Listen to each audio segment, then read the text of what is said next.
आज बनाना सिखाऊंगी आपको middle east की मशहूर हुमस रेसिपी। तो चलिए मेकिंग की तरफ इसको बनाने का तरीका सीख लेते हैं। सबसे पहले ताहिनी सॉस हम रेडी करेंगे। तकरीबन मैंने आधा कप लिया है सफ़ेद तिल। इसको हल्की आंच पर हमने भूनना है, इतना कि इसका कलर चेंज हो जाए और प्यारी सी खुशबू आने लगे। बहुत ज़्यादा इसको भूनने की ज़रूरत नहीं है। जैसी ही प्यारी सी खुशबू आने लगे आपने चूल्हे को करना है बंद।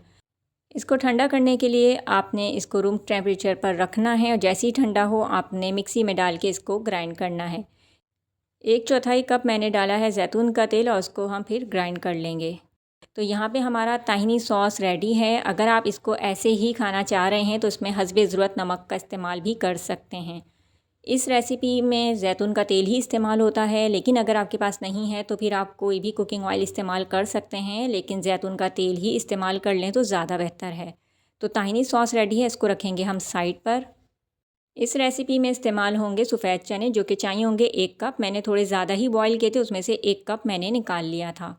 और इसको बॉयल करते वक्त मैंने इसके अंदर मीठे सोडे का इस्तेमाल नहीं किया था। ओवरनाइट भिगोने के बाद पानी फेंक दिया था, उसके बाद मैंने इसको बॉयल कर लिया था तकरीबन 1 टेबल स्पून नमक डाल के, क्योंकि मैंने ज़्यादा तादाद में चनों को बॉयल किया था, जिसमें से 1 कप मैंने निकाल लिया है।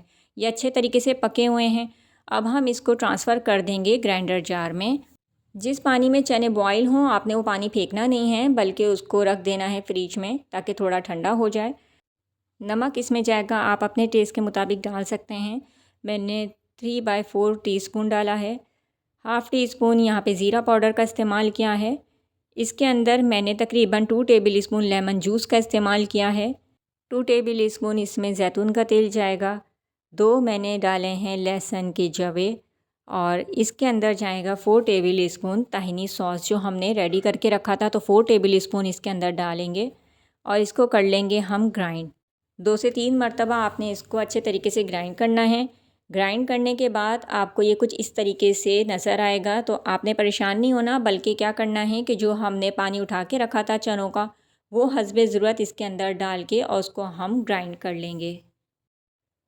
तो इसको मैंने पानी डाल के इस तरीके से ग्राइंड किया था। ग्राइंड करने के बाद इसको आप निकाल लेंगे। तो ये सॉस बहुत ज़्यादा पतला नहीं होना चाहिए, ये कुछ इस तरीके से थोड़ा सा थिक होगा।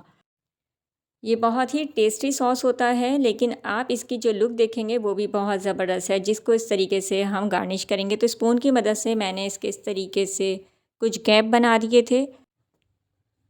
इस पे मैंने स्प्रिंकल कर दिया था ज़ीरा पाउडर, पेपरिका पाउडर, थोड़ा सा ऑरिगानो मेरे पास मौजूद था, वो मैंने इसके ऊपर स्प्रिंकल किया। अगर आपके पास पार्सले मौजूद है तो आप वो इसके ऊपर स्प्रिंकल कर सकते हैं। और मैंने इसके ऊपर थोड़ा सा बारीक कटा हरे धनिया का इस्तेमाल किया था, वो ऑप्शनल है, आप चाहें तो करें वरना स्किप कर सकते हैं। इन सब के साथ साथ इसके ऊपर जैतून का तेल डाल के इसको सर्व किया जाता है।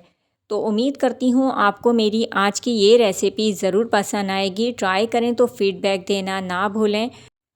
साथ ही आप मुझे फ़ेसबुक, इंस्टाग्राम और टिकटॉक पर भी फॉलो कर सकते हैं। नेक्स्ट वीडियो तक के लिए मुझे दीजिए इजाज़त। रखिएगा अपना और अपने प्यारों का बहुत सारा ख्याल रखिएगा। दुआओं में मुझे भी याद। अल्लाह हाफ़िज़।